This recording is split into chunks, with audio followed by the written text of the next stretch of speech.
greatest conquerors of all time, a journey through the minds that shaped empires.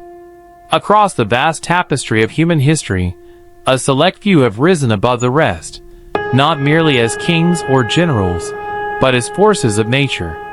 Titans who redrew the world map, who defied odds and logic, and who etched their names into the eternal ledger of conquest. This is their story. 1. The nature of conquest. Before we march alongside the greatest conquerors of all time, we must first ask, what does it truly mean to conquer? Conquest is not merely the act of taking land or defeating armies. It is the reshaping of civilization, the rewriting of borders, cultures, religions, and the very consciousness of a people. It is as much psychological as it is geographical. True conquerors don't just build empires, they alter the trajectory of human history.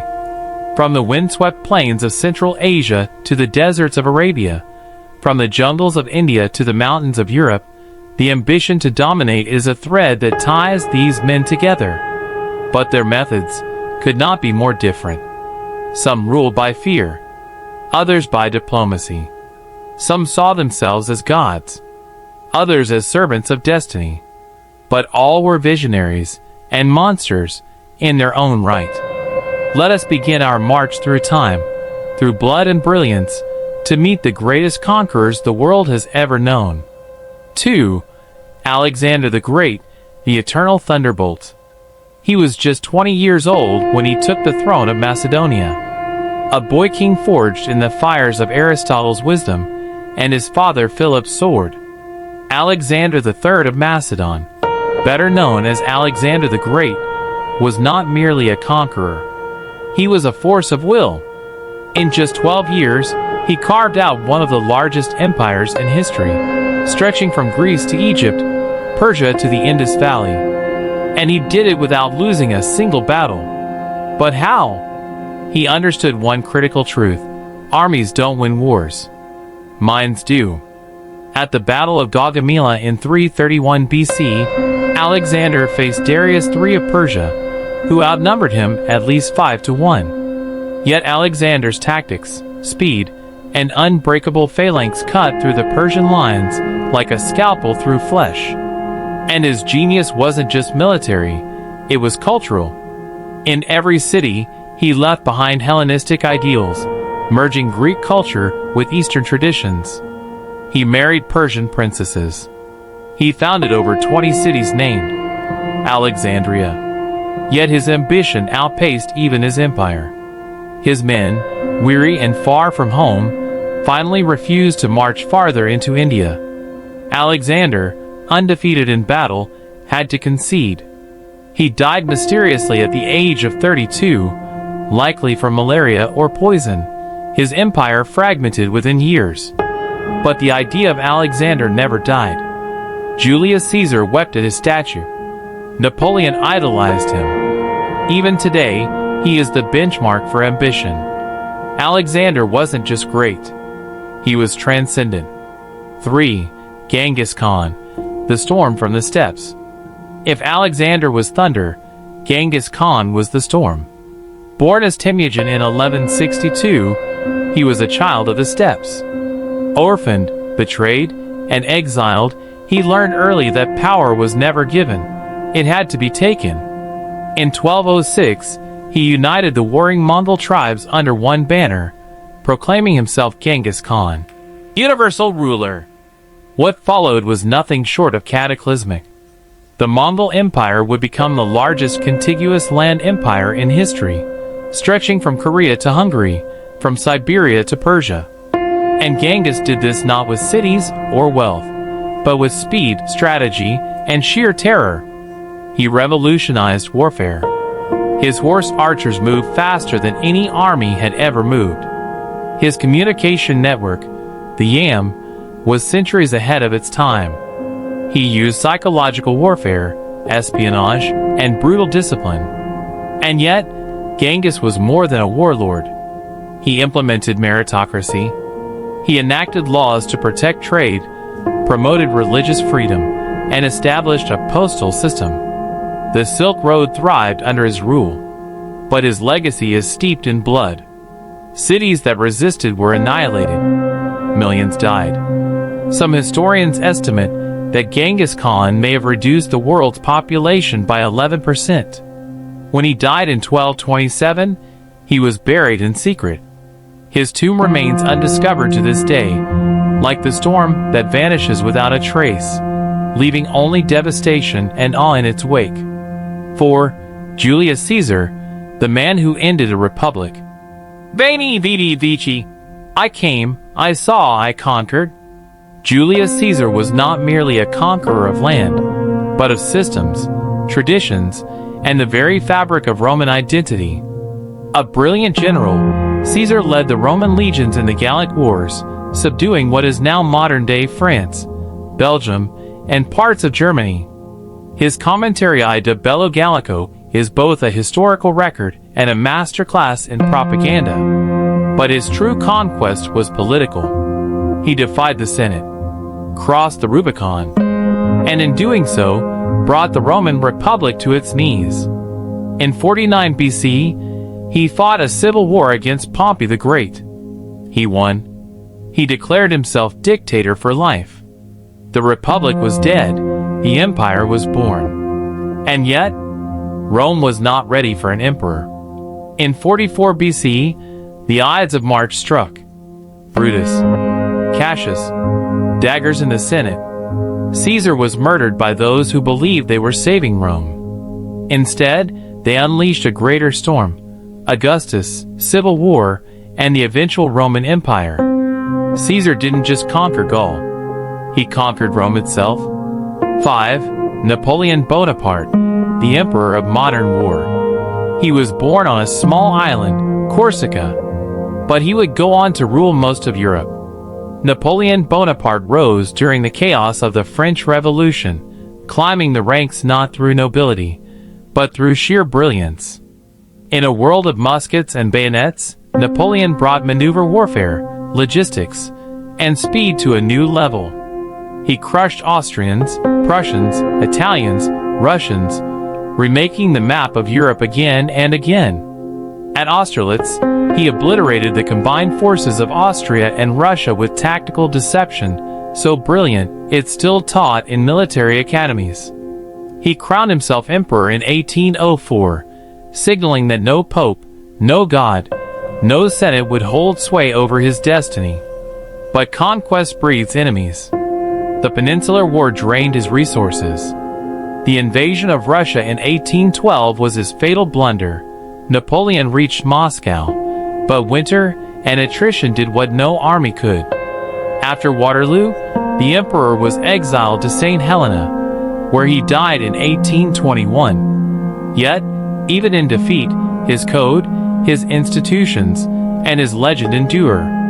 From legal reforms to nationalism, Napoleon shaped the modern world. 6. Timur, the conqueror who dreamed of empire and poetry. Known in the West as Tamerlane, Timur the Lane was a paradox. One of the most brutal conquerors in history, and yet a lover of Persian art, architecture, and poetry. Born in 1336 near modern-day Uzbekistan, Timur styled himself the heir of Genghis Khan. He launched campaigns that left trails of skull pyramids across Persia, India, the Caucasus, and the Middle East. Delhi was sacked, Baghdad burned, Damascus silenced. And yet Samarkand, his capital, blossomed into a jewel of Islamic architecture and culture. He never ruled a stable empire. His domains fractured upon his death. But his legacy, especially in Central Asia and Iran, was profound. He was the last great nomadic conqueror, a relic of a dying age. 7. Suleiman the Magnificent, the Sultan who challenged Europe. Suleiman I ruled the Ottoman Empire at its zenith, from 1520 to 1566. He conquered Belgrade, Rhodes, most of Hungary, and laid siege to Vienna. But he wasn't just a warrior. He was a legislator, poet, and patron of the arts. His reign was the golden age of the Ottoman world.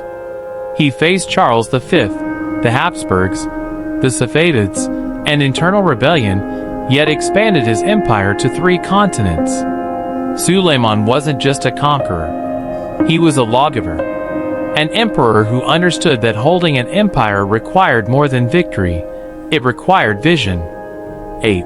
Ashoka the Great, from blood to dharma. Unlike the others, Ashoka's conquest is remembered not for its bloodshed, but for its transformation. Ruling the Maurya Empire in the 3rd century BC, Ashoka waged a brutal war against Kalinga. Hundreds of thousands died. The carnage broke him. He embraced Buddhism, renounced violence, and turned his empire into a beacon of tolerance, law, and welfare. He spread Buddhism across Asia, not with the sword, but with the word. Ashoka conquered himself, and in doing so, influenced the spiritual destiny of half the world. 9. Beyond the sword, the psychology of conquest. What drives a conqueror? Greed? Glory? Revenge? For some, it was survival. Genghis Khan, cast out as a child, forged power to never be powerless again. For others, like Caesar, it was legacy, a desire to be remembered no matter the cost. Napoleon chased perfection in both war and governance. Alexander sought to surpass his father and emulate the heroes of myth. But in each case, conquest was not a mere means to an end. It was a compulsion, a destiny they believed only they could fulfill. And that belief, that certainty, is the key. Conquerors are not just skilled. They are obsessed. They are consumed by a vision no one else can see. And they are willing to gamble everything, men, nations, even their own lives, to make it real. In their minds, the world was clay. They were sculptors. 10. The cost of conquest, blood and ruin. But what of the price? Every conquest leaves behind rubble. Not just buildings and cities, but cultures, lives, and histories that are extinguished. The Mongol invasions decimated entire regions. Tamerlane's campaigns left millions dead. Napoleon's wars cost Europe nearly 6 million lives. Even Alexander's victories led to decades of civil war among his generals. These men redrew maps, but at what cost? For every victory speech, there were screams in the ruins. For every coronation, a trail of bodies. The glory we admire today was built atop unimaginable suffering. And therein lies the contradiction of conquest. The world remembers the victors, but it forgets the victims. To understand the greatness of these men, we must also confront their darkness. Because a conqueror is never just a hero or a villain. He is both. 11. Forgotten titans, the conqueror's history overlooks. History remembers Alexander, Caesar, Napoleon, but many great conquerors have faded into obscurity, despite shaping the regions they ruled. Sargon of Akkad, the first known empire builder. In the 24th century BC, he unified Mesopotamia with an army that marched farther than any before him. His empire set the template for all that came after: central administration, taxation, and imperial cities. Pachacuti of the Inca. The Incan Empire wasn't forged by luck. It was built by Pachacuti in the 15th century, an administrative genius who expanded a small Andean kingdom into an empire spanning over 2,500 miles. Roads, messaging systems, and architecture flourished, all without the wheel or written language. Oda Nobunaga. In 16th century Japan, he began the process of unifying a fractured nation. Ruthless yet visionary, Nobunaga introduced firearms to Japanese warfare and broke the stranglehold of the traditional samurai order. Though he was assassinated before completing his mission, his groundwork allowed Toyotomi Hideyoshi and Tokugawa Ieyasu to succeed. Baybars of the Mamluks. A former slave who became Sultan of Egypt, Baybars repelled both Crusaders and Mongols. He fortified the Islamic world against invasion at a time when it faced annihilation. He ruled with cunning and iron resolve. These figures remind us, history is not just shaped by the famous, but by the forgotten. Their stories, though buried, pulse with the same fire. 12. The Empire Within. Conquering the Self. There is one conquest greater than any empire. One battlefield more treacherous than any terrain. The mind. Ashoka's transformation from ruthless conqueror to peaceful ruler wasn't weakness, it was transcendence. He realized that true power is not taken from others. It is mastered within. Even Marcus Aurelius, emperor of Rome, wrote not about battles, but about stoicism. About mastering anger, fear, ambition. Because in the end, the sword grows dull, crowns fall, statues crumble, but the self endures. Perhaps that's why the conquerors of old often turned inward in their final years, founding libraries, temples, writing memoirs, or retreating into solitude. The greatest challenge is not defeating others. It is defeating yourself. The legacy of conquerors, our world today. The world we live in is shaped, geographically, culturally, politically, by the ambitions of dead men. The reason French is spoken in Africa. The reason many countries use Roman law. The reason so many borders are unnatural lines drawn through deserts and forests. Conquerors did that. But they also unified languages, spread religion, funded art and architecture, built roads that turned into highways, cities that became capitals, laws that became constitutions. Even democracy, as practiced today, is indirectly a child of conquest, born in the resistance to imperial overreach. Their fingerprints are everywhere, on the coins in our pockets, on the names of our streets, in the myths we teach our children. So we must ask, what will be the legacy of our time? Are we still ruled by conquerors, just in different forms? Economies, algorithms, ideologies. And if so, who conquers now? Not with swords or elephants, but with ideas, influence, and data. The age of empires is over, but the age of power never ends. The immortals. Conquerors rise from dust and return to it, yet their echoes remain. Alexander still rides in legends. Genghis still whispers through our DNA. Caesar still presides over every courtroom. Napoleon still marches in the minds of revolutionaries. They are immortal not because they lived, but because they changed how we live.